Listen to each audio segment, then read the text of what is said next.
Lepo pozdravljeni. Sedaj je čas, da pričnemo. Torej, danes se odvija nova epizoda Popotniškega snapa z naslovom Odkrivanje Peruja z nahrbtnikom. Skupaj z novo gostjo, ki ima za nas pripravljene zanimive zgodbe s svoje avanture in se bomo podali v skriti biser Južne Amerike. Današnja epizoda je posneta vnaprej in ne poteka v živo, zato boste lahko vsa vprašanja poslali kasneje gosti na njen kontakt, ki se bo pokazal v zaslonu. Pred začetkom naše poti pa vam bom na kratko predstavil Popotniško združenje Slovenija, to je naša organizacija. Združenje je nevladna organizacija, torej, ki povezuje tako mladinske hostle po Sloveniji. Njen glavni namen pa je delovanje na področju mladinske mobilnosti. Eden izmed mnogih projektov sta namenjen tudi Popotniški snap in spletni časopis Globetrotter, ki ga najdete na spletni strani združenja. Vsem, ki vas zanima bolj drugačna, popotniško obarvana potovanja in doživetja, ter nasveti za njih, vam priporočam branje prispevkov v tej reviji. Pri organizaciji oddaje sodeluje tudi organizacija Mladi Maribor. Zdaj pa k gosti, torej novo gostja, ki je danes z nami, je popotnica Mihaelica Šuper. Podrobneje nam bo predstavila svojo pot, izkušnjo in zakaj se je sploh odločila za obisk ravno te države. Torej, Mihaelica, lepo pozdravljena v naši oddaji. Zdravo, lepo zdrav sem. Kako si? V redu, hvala. Za začetek bi te vprašal, zakaj si se sploh odločila za popotovanje v Peru? Kaj je bil motivator za odhod v Južno Ameriko, no? Če s tem začnemo. Ja, v bistvu tako sem imela namen tudi predstaviti malo kasneje. Glavni razlog je bilo pisanje moje diplome, torej sem študirala zgodovino in nekako tema, za katero sem se odločila, so bili prav Inki in skozi raziskovanje te literature za pisanje me je nekako navdušila, da bi šla dejansko tudi si ogledati te kraje in moram reči, da nisem bila razočarana in da mi ni žal, da sem se odločila. Kljub temu, da sem šla tja potem, ko sem že zaključila pisanje diplome. Torej sklepam, da bo današnje popotovanje bolj inkovsko obarvano, z inkovsko dediščino. Nekako, ja. Torej, zdaj pa lahko te pričnemo tudi s predstavitvijo, no?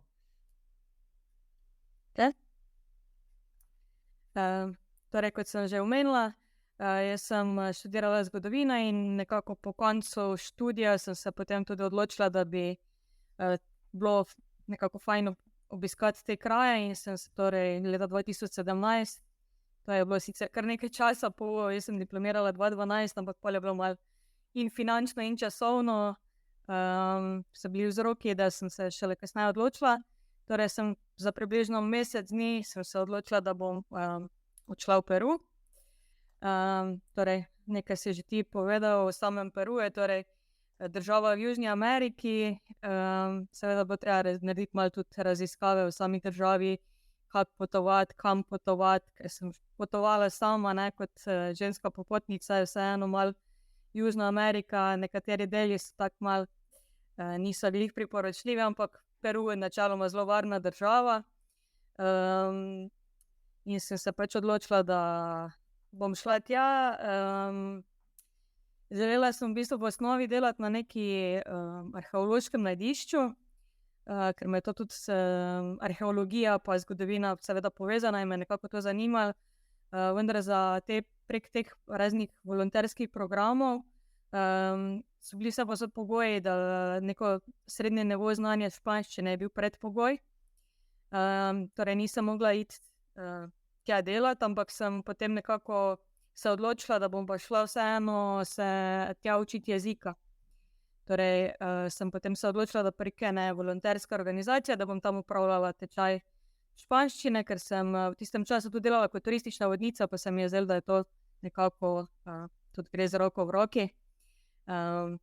Torej moja pot je nekako potekala tako, torej potovala sem z Lufthanso, ker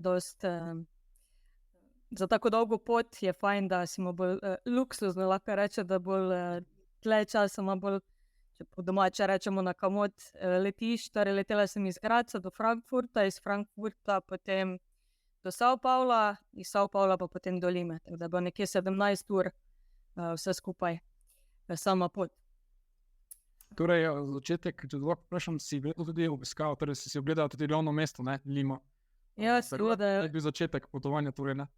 Ja, že zaradi same časovne razlike, ker torej, tu sem štartala popoldan, pa sem tja prišla potem 7 ur nekje časovne razlike z nami in sem pa, ker sem jezikovno šolo, sem potem obiskovala v Cuscu in je to kar dolga razdalja, pa sem se pač odločila, sem najprej en dan ostala v Limi, pa sem v bistvu malo bolj na hiter pogledala si tudi samo Limo. Okay. Torej, kot sem že omenila, ja, pisanje moje diplome je bilo nekako povod tudi da bi obiskala Peru. Jaz sem tako malo bolj ziharaš in mi je bil ta mail, ki je bil napisan v bistvu par dni pred tistim, ker nisem nič točno vedela, kje bom nastanjena, ali bo kdo čakal tam, kako bom potovala in podobno. Do Cusca sem dobila ta mail, da pač v južnih oziroma v latinskih državah, da tam poteka na easy in da ne se ne sekiram in da bo vse ok. Teda ja, torej prvi dan sem pristala potem v Limi, kot glavno mesto, tu je približno 9 milijonov ljudi živi. Zaradi časovne razlike sem najprej sicer imela namen, da bi mogoče malo prespala prvi dan, ampak jetlag pa to pa ni šlo, sem šla kar direkt v akcijo v bistvu malo raziskati, ker sem nastanitev imela v centru in sem šla potem si obiskati to glavni trg, kjer je tudi vladna palača, katedrala. Je zelo zanimivo videti pač sam center, kak je mešanica, nekako že tu vidiš mešanico starega, torej inkovske arhitekture, pa potem španske, ne. In seveda tudi sama Lima je center, je vpisan na seznam UNESCO-ve dediščine že od leta 88. Tako da tu sem v bistvu bolj tak prvi dan tako malo spoznavala samo državo pa kulturo in tako v bistvu na kratko. Torej, lahko rečemo, da je zelo kulturno pestro mesto, ne? Če se ne motim dosto, glede pač zgodovine Inkov in zaista dašnjih in Špancev, kakorkoli prebivalcev, ne?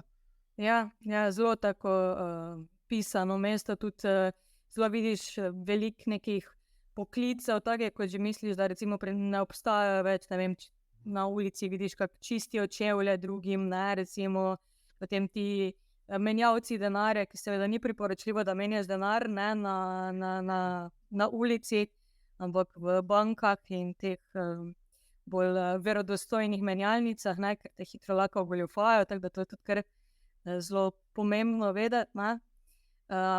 Ni pa potrebno, recimo, torej oni imajo svojo valuto, Nuevo Sol, ki je približno 1 evro, zdaj že približno 4 njihove sole, ampak pač tu pri nas tega denarja seveda ni za dobiti. Tam pa menja in iz evrov in iz ameriških dolarjev, pač čisto vseeno.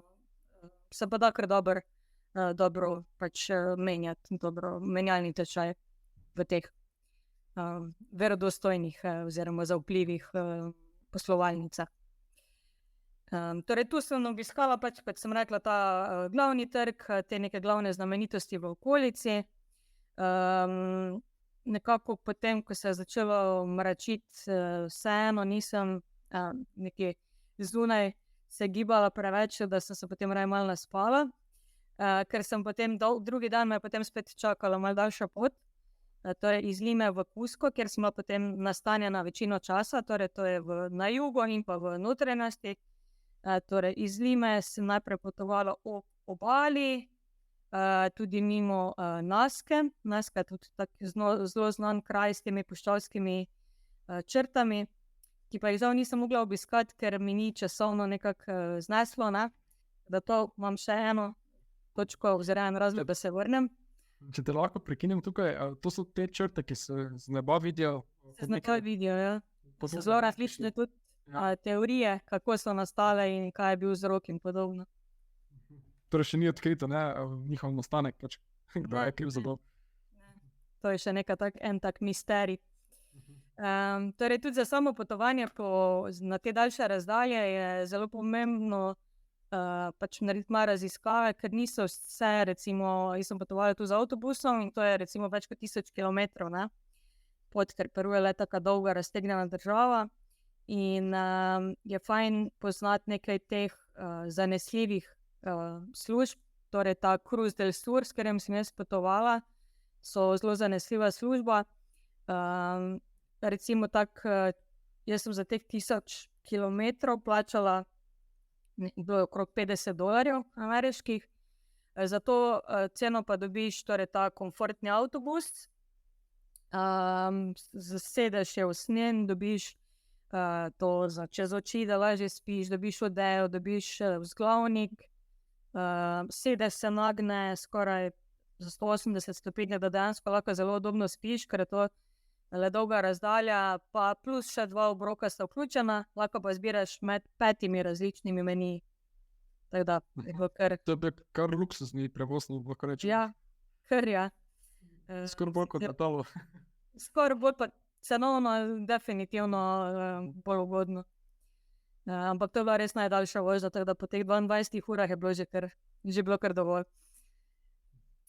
Je bilo potem fajn, po poti tudi vidiš ta nasprotje, ko smo prej govorili, torej staro, novo, moderno, tudi revno, bogato, ne, na sliki, torej ne vem, te podobno kot favele v Braziliji, je revni predeli, na drugi strani pa vidiš, kako si bogataši namakajo, da imajo v bistvu take oaze in zelenice okrog, v bistvu sred puščave, ne. Je to kar zanimivo. Potem pa kot potem sem pa uspela priti do Cusca, torej, ker sem bila večino časa nastanjena. Zdaj, torej Lima je ob Pacifiku leži, ne, torej ni neke nadmorske višine, Cusco pa leži na skoraj, torej na 3400 metrih, ne. Tako da nekateri imajo kar težave s tem, jaz moram reči, da nisem imela nekih težav. Hitro si zadihan pri taki višini, ker je zrak bolj redek, ne. Ampak ni bilo nekih večjih težav. Torej tudi sam center Cusca, Cusco je bil v času Inkov, je bil prestolnica in je že tudi od leta 1983 na seznamu UNESCO. Tudi veliko ljudi obišče vsako leto.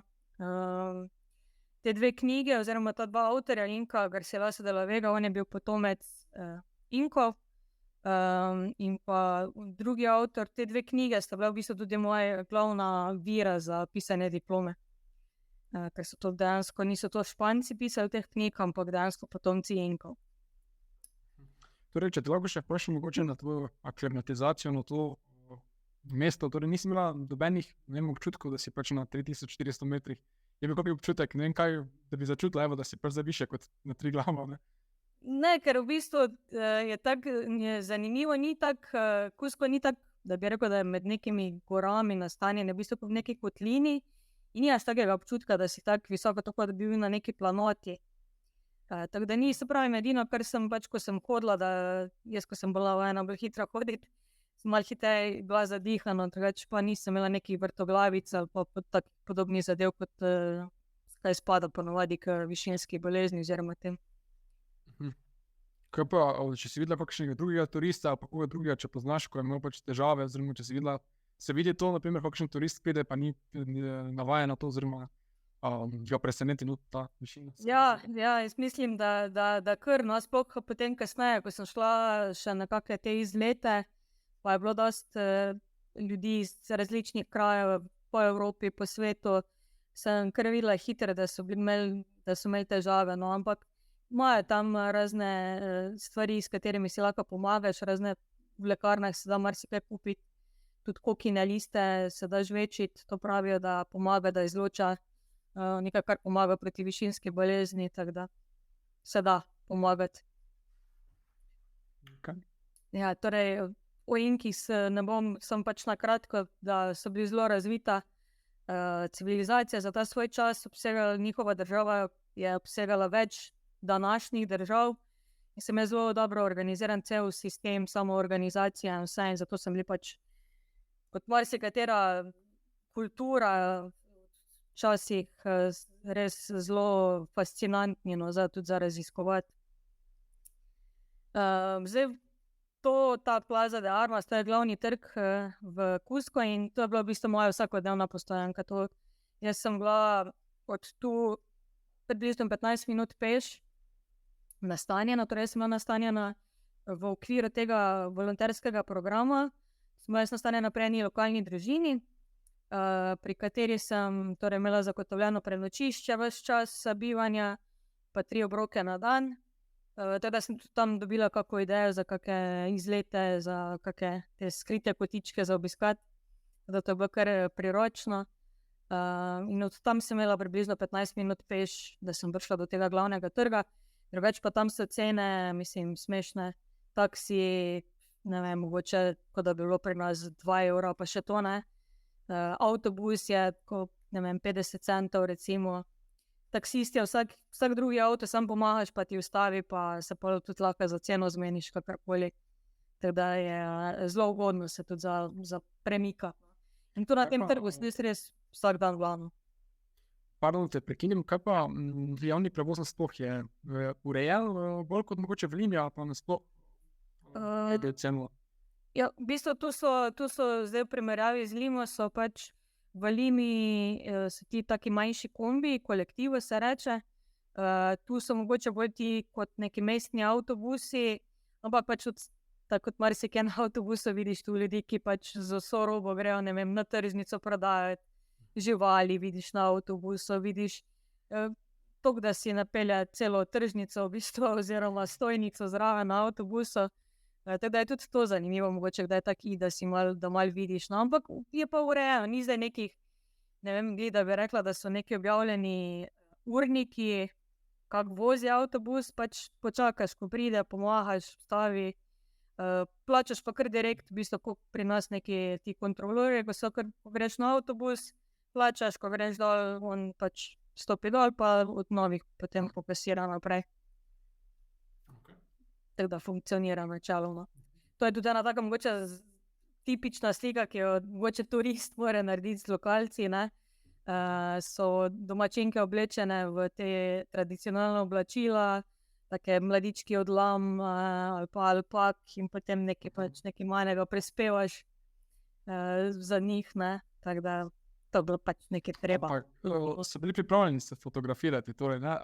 Ja, tudi živali so, tako da že čakajo, pa da vejo, kaj bo sledilo, da zakaj so one tudi tam, ne.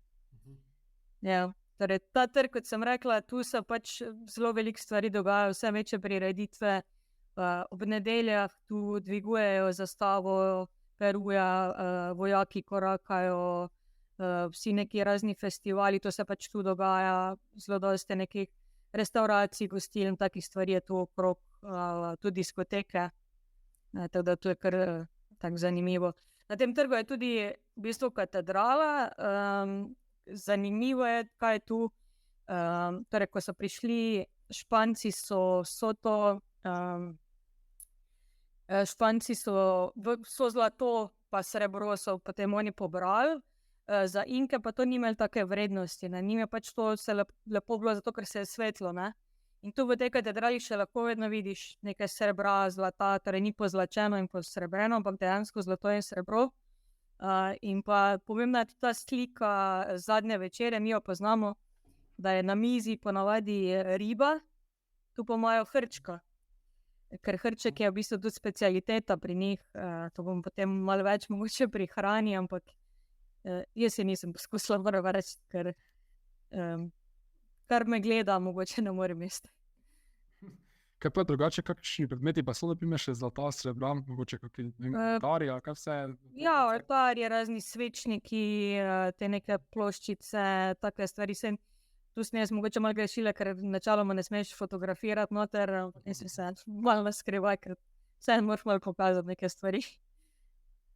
Kljub temu pa je dobro, da so se torej to ohranili, ne? Da se ni pač, tako kot ponavadi v zgodovini znano, ukradlo vse tekom kasneje, ne?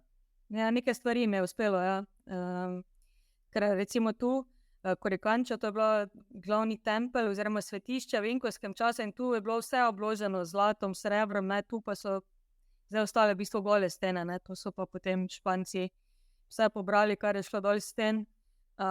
Zraven pa so naredili pač katoliško cerkev, ker zraven dozidali in tako, ker je ta arhitektura inkovska je v bistvu tako dobro postavljena, da je tudi razne potrese pa to prenesla, ki mogoče kaj druge stavbe bolj sodobne niso, ne. To mogoče še enih par predelov, ki sem jih tu v Cuscu obiskala, torej sam bila je tako umetniška četrt, tu vidiš dosti raznih teh malih trgovinic, lokalnih umetnikov in pa tale kamen 12 vogalov. Torej, Inki so imeli tako suho gradnjo, oni niso uporabljali meta, ampak so pač kamen na kamen tako skupaj zlagali, da so ga tako izklesali, da je pač niti rezina oziroma konica noža ni šla skozi. Ne. To je podobno kot pri nas suho gradnja, ne? Ja, Krasno, ja. Je tudi zaščiten z UNESCO, če se ne motim. Res je, ja. Torej, tu še nekako zapuščina Inkov, torej še vedno vidiš ljudi v teh tradicionalnih oblačilih, arhitektura, spomenki, vse je še v bistvu, lahko rečemo, da dosti lahko čutiš tudi še po tolkem času, po 500 letih, odkar ni več dejansko Inkov, se še vedno to občuti ta njihov vpliv. Ne? Tudi v Peruju imajo podobno kot v Braziliji tale kip Cristo Blanco. Ta je sicer manjši, ampak je stoji pač tudi na enem hribu nad mestom. No? In pa seveda folklora, oziroma ima vsak praznik katoliški, ker so večinsko je Peru katoliški, je praznik, mislim, je priložnost za neko praznovanje, slavje, da se obleče v tradicionalna oblačila in zaplešejo, zapojejo, zaigrajo na tradicionalne inštrumente. In zato mi je bilo pač to zanimivo in zato sem obiskovala ta trg, ker se je večino teh dogodkov dogajalo na tem glavnem trgu. Lahko sklepamo tudi skoraj vsaki vikend, oziroma so bili res pogosti dogodki, da je živo dogajalo. Pogosti, ne sem čez vikend, tudi čez teden, v bistvu se, ali pa so, če ne druga, če ni bil kot festival, pa karkoli se je pa, ne vem, ko pri nas recimo folklorna skupina se je zbrala, pa so pač na enem trgu recimo, kot da bi malo vadili, ne.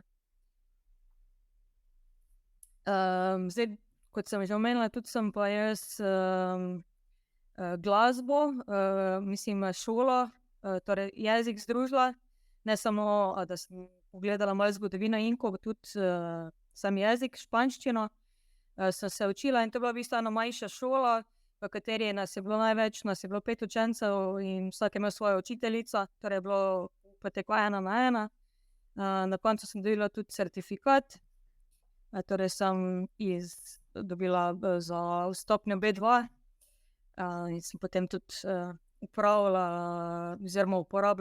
to znanje pri samem vodenju.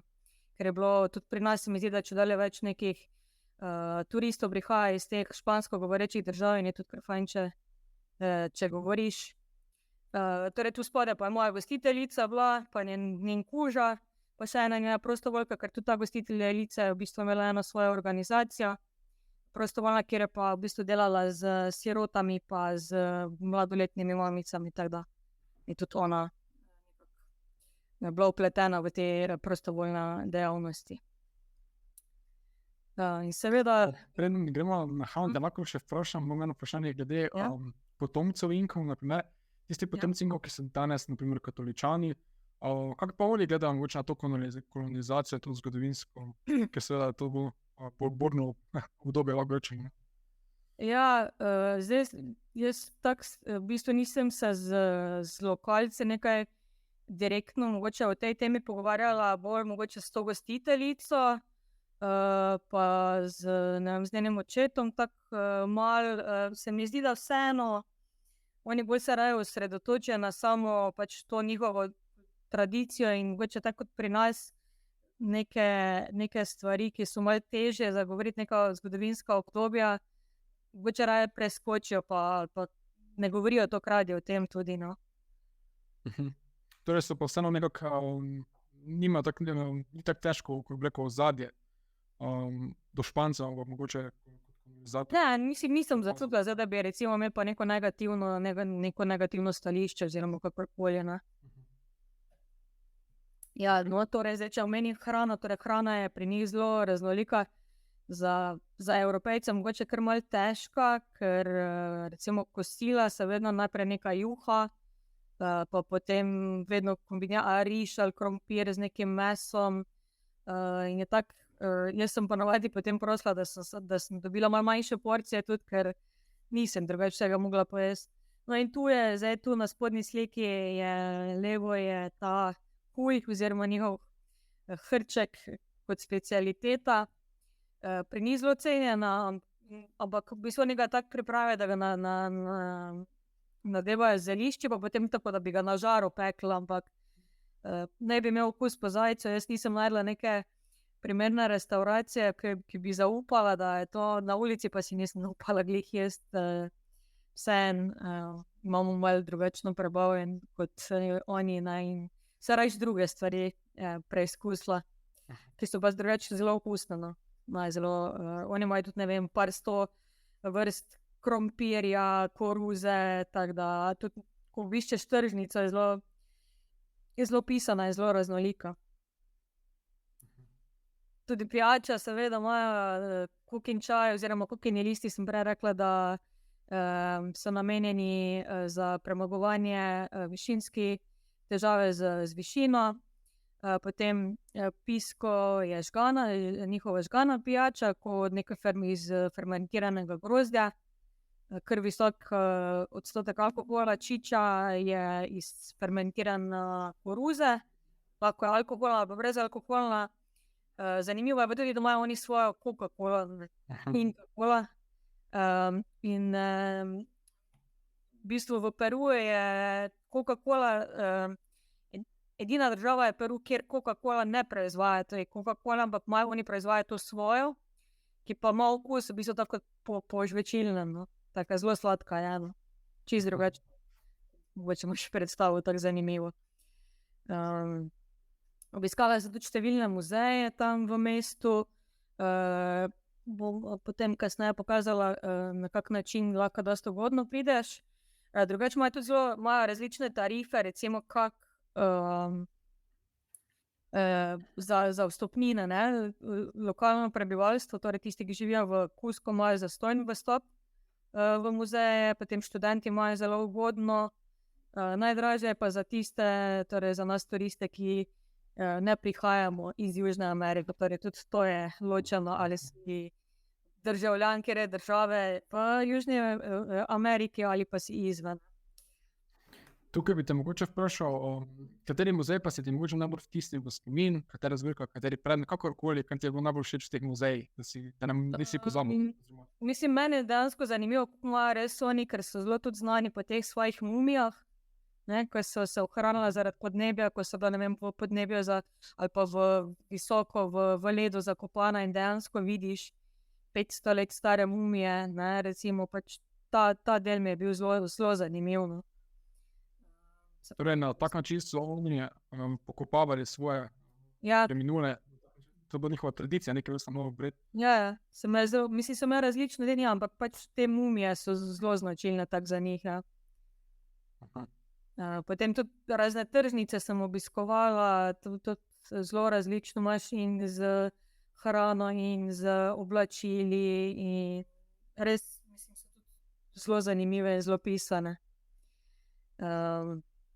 Tudi protesti, recimo, so bili v tam, najdeš tudi te multinacionalke nakupa, recimo KFC, McDonald's, torej je vseeno neki, ni zdaj sam tradicija, je tudi neki vpliv modernega. Zanimivo je bila tudi tale ulica, to je v bistvu glavna ulica, ob tej ulici sem jaz tudi živela. In čez teden je zelo prometna, avtobusi, ljudje, vse. V nedeljah pa v bistvu zaprejo ulice in da se pridejo družine in se družijo tam, učijo otroke voziti s kolesom in podobne zadeve. In je tako res. Jaz v bistvu niti nisem vedela, da sem ponavadi čez vikende bila odsotna, sem nekako tam malo daljša iz leta šla in ko sem prišla nazaj, mi ni bilo točno jasno, zakaj avtobus tle stran stoji. In dokler nisem potem do sem prišla, nisem videla, zakaj. Torej vsako nedeljo to tako naredijo in je res zanimivo. To prakso sem tudi jaz večkrat zasledil v Braziliji pa v južnoameriških državah, ravno to, da pač nedeljo postane to nek prostor za druženje, no, kot glavni trg, rečemo. Kjer se vse dogaja, ne? No, zelo dobro ideja, no, ker lahko s cest najdeš, ko ni prometa. Torej, zdaj pa, da nisem bila jaz, v bistvu nastanjena sam v Kusku. Torej, čez teden sem bila tam, ampak predvsem zaradi tega, ker sem imela pa vsak popoldan pouk. Čez vikende sem pa potem potovala malo dlje okrog in najbolj se splača ta boleto turistiko, to je taka v bistvu neka karta te glavnih znamenitosti. Za mene je bilo tam okrog, mislim, da 60 €, nekaj, če bi preračunala. In je bilo torej tu okrog so fotografije 15 najbolj znanih nekih turističnih točk. In v roku 10 dni pač ti lahko obiščeš te znamenitosti in ko obiščeš zastonj, ti oni preluknejo v bistvu tisto znamenitost na tej karti. Vendar, če se znajdeš, jaz na recimo eno znamenitost, sem si šla zadnji dan pogledat, preden sem šla nazaj, preden sem se vračala. Tak, če se zmeniš, se da tudi čez ta rok oziroma čez to omejeni čas 10 dni, ne. Tako da malo se mora znajti, pa tudi gremo. Torej, zdaj znotraj samega mesta sem si šla potem na eno vodeno turo, ker je bilo pač en avtobus, da smo si šli še pogledati neke te inkovske ostanke malo više. Tam je bilo predvsem zanimivo Saksamajan, torej to je v bistvu taka velika ploščad, kjer so v bistvu take cik-cak zidovi narejeni, ampak to so take 200-300 tonske skale. Spet ta suha gradnja, ko stojiš pa gledaš, pa se čudiš, na kak način so to uspeli narediti. In v bistvu samo mesto naj bi bilo v obliki pume. V glavi je ta Saksamajan, to bi naj bili zobje te pume. Potem pa so te glavne točke, torej glavni trg, recimo je tu srce, v bistvu srce, kot je srce mesta, je to, ta bi naj bil srce pume. Ta glavna ulica je v bistvu gre proti repu in je tako zanimivo vizualno, kako so to oni povezali. In na tem trgu tudi, oziroma na tej ploščadi vsako leto praznuje ta velik festival, ko je sonce obratno, ker sonce bo njihov glavni bog na času Inkov. Kaj pa mogoče ko si omenjala te skale, več tonske, 100-tonske skale, to še zdaj iščejo raziskovalci, kako so jih sploh znali dvigniti, premakniti na tak način? Ja, to je podobno kot pri drugih kulturah, tako recimo, ne vem, pri Egipčanih, kako so imeli kakšne pripomočke so dejansko uporabljali, ali so jim bogovi pomagali in vse razne te teorije, je tudi zanimivo pač brati razne avtorje, ne. Potem en dan sem šla si obiskati te soline, torej Mara so soline, tako podobne kot so pri nas.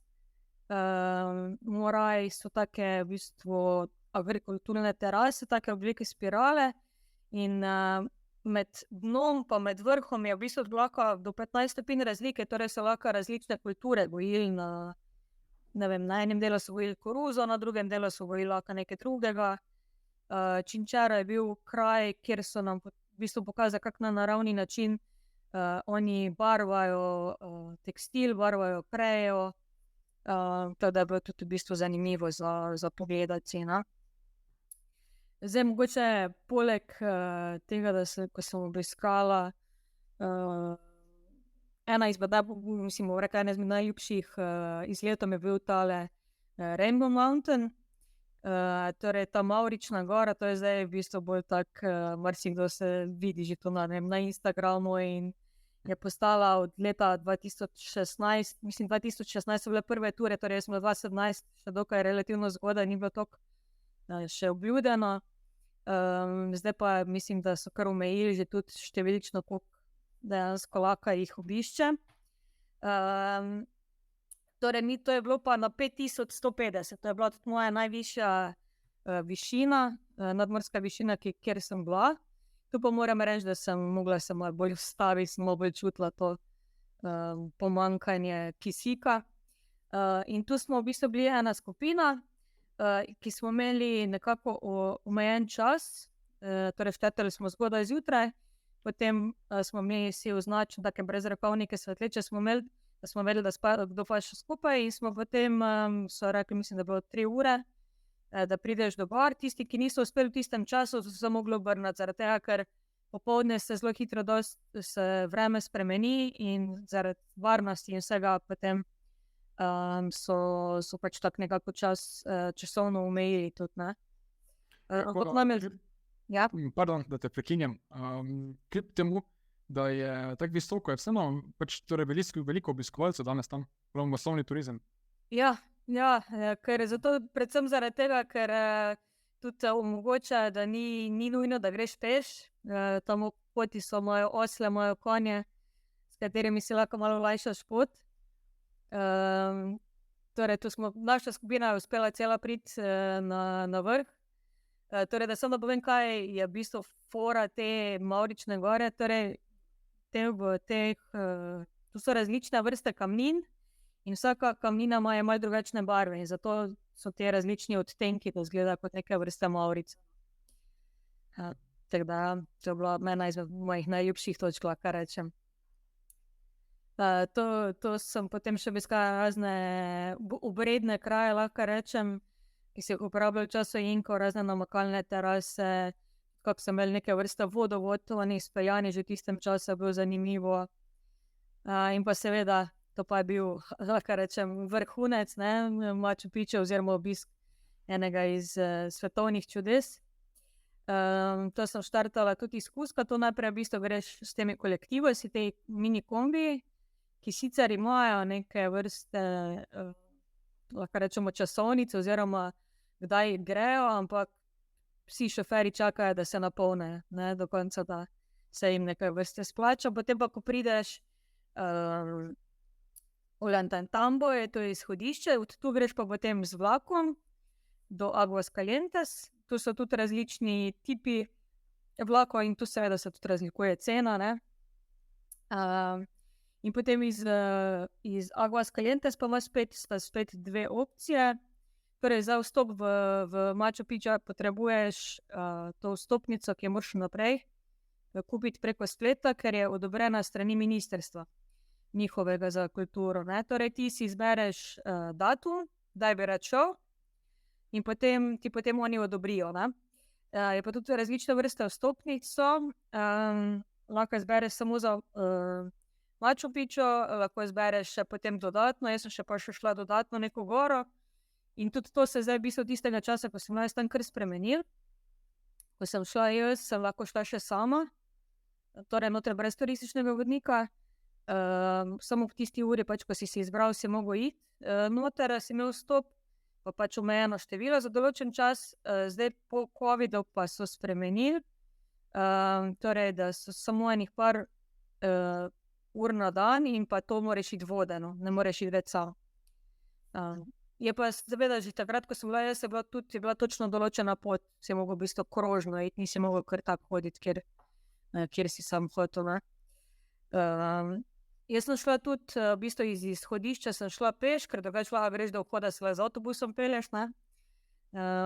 In tu je na levi strani je v bistvu ta cikcak, to je cesta. Ti pa, če greš po teh v bistvu starih inkovskih stopnicah, greš pa tako v bistvu jo sekaš, ampak greš malo bolj ostro, pa malo bolj strmo, približno 1 uro nekje hodiš, da prideš do izhodišča.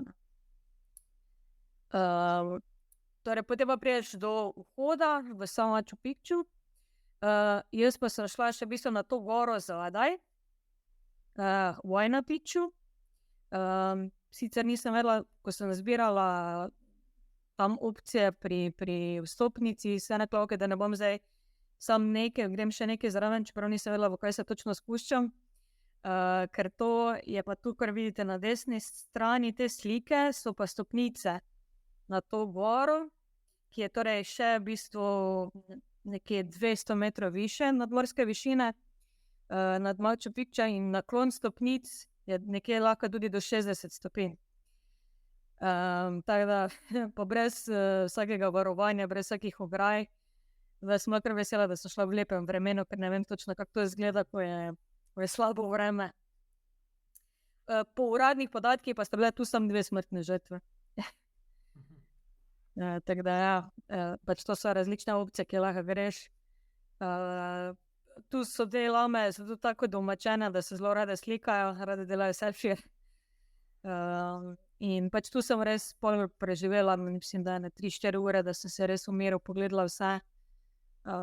Da se res čudiš, v bistvu, kje so zgradili, kako so gradili. In res, mislim, zelo zanimivo. No? Tega mesta naj Španci ne bi nikoli odkrili. Ne? Ni taka zgodba. Ja, je tako, ja. Ker tu so v bistvu Inki so tu pol, so že začeli počasi Španci prihajati, so Inki tu zbežali, ne, in so se vodili tu skriti, ker to je res spode dolje taka dolina in so se oni v bistvu gor na hrib umaknili in šele pol, ko so ti raziskovalci šele pol 1918 oziroma na začetku 20. stoletja so šele potem, ko je bilo vse zaraščeno, so pol šele v bistvu oni odkrili, ne. In zdaj, še tudi seveda poln stvari, še niso vsega odkrili, še neke stvari so še pod zemljo, ne, in to se še sproti odkriva. Zdaj, potem na poti nazaj sem torej se ostala še v tem Ollantaytambo, tam, kjer je bil izhodišče za vlak.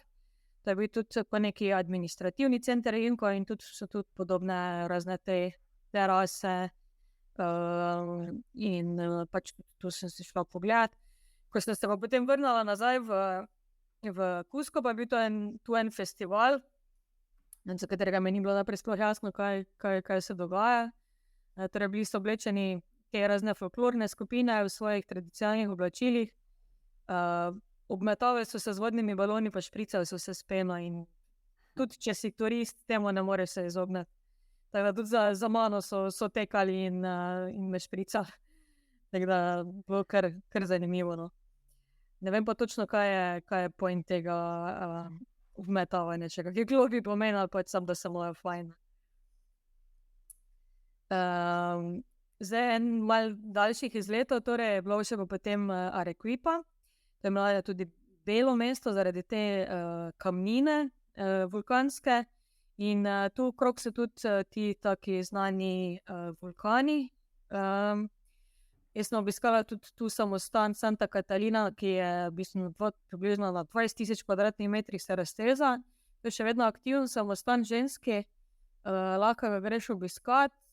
Sicer tisti deli, kjer so še te nune noter, je zaprt pač za obiskovalce, ampak se lahko ga greš pogledati, je zelo lep.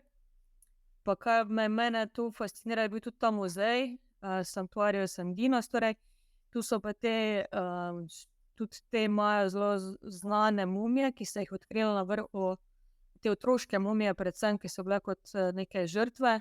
Zdaj, te dve fotografije iz muzeja vzela iz interneta, zato ker v tem muzeju ne smeš fotografirati. Torej, ker so posebni pogoji, pod katerimi morajo biti te mumije vzdrževane, in predno stopiš v muzej, ti potem v bistvu oddaš vse, kar imaš, nahrbtnik, fotoaparat, telefon, vse, kar imaš, moraš tam pustiti, no, in potem se v bistvu samo sprehodiš čez ta muzej. In pa še malo izven tega je še pa Colca kanjon, torej, ki je drugi najgloblji na svetu in je veliko širše v bistvu od Grand Canyona ameriškega, ko ga bolj poznamo. In tu smo šli gledati kondorje, ne, te ogromne ptice, imajo nekatere zgledne točke, na katere potem stojiš in čakaš, ali boš videl ali ne, in je res zanimivo videti te kondorje oziroma ten njihov let. Potem pa smo še obiskali tudi tekom poti še te naravne rezervate, kjer lahko vidiš lame, alpake, zelo raznolike živali in rastline, ki so na tem področju na 3700 metrov, da smo tu doživeli tudi, da tu je snežilo v bistvu, pa vidiš tudi te vulkane v ozadju. To pa potem, ko sem se pa že vrnila, torej, ker sem spet iz Lime potem štartala nazaj pot proti Evropi, sem se pa še zadnji dan ustavila ob obali, torej, ker je to, kot sem že rekla, tu je v Pacifiku, tu so veliki valovi in tu so, vidiš, surferje in tako priljubljene točke za razne športnike in adrenalinske odvisniže. Tako da v bistvu to nekako tako ko sem začela, tako sem nekako pa tudi sklenila ta moj krog potovanja po Peruju, tako na hitro. Jaz še imam nekaj vprašanj zdaj za tebe na koncu. Ja, res. Torej, katere pokrajine različne, torej si vse obiskala za ta hribovite gorski del, bil to je ta Machu Picchu, pa tudi si kaj puščabe videla? Puščave sem v bistvu bolj videla iz avtobusa, torej ko sem se peljala iz same Lime proti Cuscu. Kot sem že rekla, nisem nažalost se mogla ustaviti da bi Nazca te črte videla, tako da to se še moram vrniti. Nisem uspela tudi jezera Titicaca videti, ker je bilo tudi preveč oddaljeno. To so Peruje, zdaj če ne letiš z letalom, so to kar velike razdalje, ne. Drugače tudi Amazonke, tega predela nisem na severu imela možnosti še obiskati. Torej, jaz sem bila bolj, Lima pa ta sredinski del oziroma Cusco, ta Sveta dolina, no, in ta notranjost sem nekako imela zdaj v tem času obiskati, tako da imam še vsaj za eno potovanje, da se vrnem nazaj. Ta Sveta dolina, to je ravno ta predel dediščine Inkov, ne? Ta je Inkova dolina, kjer so pač jedro civilizacije, kako bi lahko rekli, ne? Ja. Kaj pa drugače, gore na eni strani pa Amazonija na drugi, je pač vseeno državno pač obsega tudi različnih, veliko različnih pokrajin, ne? Mislim, ko si rekla, puščava na jugu, a tako imate tudi si samo skozi avtobus videla, nisi imela priložnost obiskati, ne? Ja, nažalost, ja. Imam nekak plan, enkrat, če se še vrnem, da kombiniram mogoče tudi kako drugo sosedno državo, ne vem, Čile ali pa kako taka kombinacija, da lahko združiš še z drugimi državami, ker je pa res, mislim, mogoče je malo dražje priti do tja, torej so mogoče letalske karte malo dražje, ampak samo, ne vem, potovanje in transport in prehrana pa je dosti ugodno. Kaj je pa tako vprašanje glede tvojega stila potovanja kot samostojna ženska popotnica? Je bila kakšna taka preizkušnja, kakšna negativna izkušnja, mogoče na poti, na tem enomesečni poti? Ja, jaz sem v bistvu si vseeno malo sem se pogledala, kjer so mogoče malo nevarnejši predeli, ne vem, Lime pa Cusca, ker vseeno vemo, da tu je vseeno še nekaj in mafija oziroma in neke te razne ugrabitve. Zdaj tudi, če ne vem, ko sem bila tam, ko sem gledala kaj po televiziji, vidiš, da tudi lokalno prebivalstvo, v bistvu ne samo turisti, ampak tudi lokalno prebivalstvo ni vedno varno, ne. Da tem predelom mogoče sem se izogibala, pa potem nisem, sploh ne sama, ampak mogoče tako, če nas je bilo več, da smo šli kam tja. Drugače pa samo nekih slabih izkušenj, se pravi, nisem se jaz, da bi se počutila kdaj kot samostojna ženska popotnica, da bi se počutila ogroženo ali pa da bi me bilo strah. Sploh na teh krajših potovanjih sem vedno, ne vem, ko si sam, je vse nekako drugače. Hitreje se mi zdi, da navežeš stik, tudi se pogovarjaš več, zmeniš kakšne izkušnje, kakšne ideje, tako da nisem imela nekih slabih izkušenj. Kako pa je mogoče lokalno prebivalstvo ima odnos do turistov, so jim naklonjeni, mislim, sprejmejo z odprtimi rokami, ali so bolj tako do turistov zaprti? Jaz mislim, da so dosti, sploh tako generalno so ti latinski narodi, no, da so tako dosti odprti, ne vem, če primerjamo recimo, ne vem, z Evropejci, Skandinavci, da so malo bolj na distanci, ti pa so dosti odprti in za pogovor in za karkoli, če vprašaš. So zelo, mislim, meni je bilo zelo fajno, zelo take dobre občutke sem imela, no. Zdaj, potem na konec, kaj bi pa ti mogoče svetovala vsem ženskim popotnicam, pa mogoče na svetu, mogoče samo za Peru ali pa nasploh, kakšna končna misel pa kaj takšnega? Ja, jaz bi rekla, da pač če te nekaj zanima in zgodovina in narava in če imaš pa kakšne pomisleke, jaz sem, kot sem rekla, 5 let je skoraj trajalo od moje diplome do samega takrat, da sem šla.